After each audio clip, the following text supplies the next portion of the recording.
Para sa lahat ng mga taong mahilig maghanap ng iba kahit may karelasyon na. Hindi na tayo bata para maghanap ng mga bagay na wala.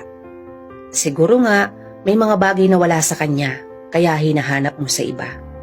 Pero hindi mo ba naisip na sa bago mong ipinalit, meron ding mga bagay na wala sa kanya? Patuloy mo na lang bang hahanapin yung mga bagay na wala? Bakit hindi ka na lang kaya makontento sa kung anong meron ka?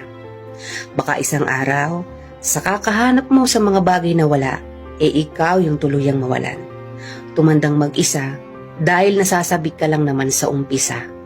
Magaling ka lang sa umpisa. Sa umpisa kung saan nandun pa yung kilig.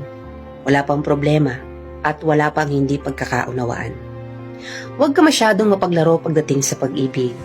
Huwag pairalin yung damdamin na sa una lang lahat gagawin. Matuto tayong pahalagaan ng mga taong tunay na nagpapahalaga at nagmamahal sa atin. Huwag kang pumasok sa isang relasyon kung hanggang simula lang ang alam mo.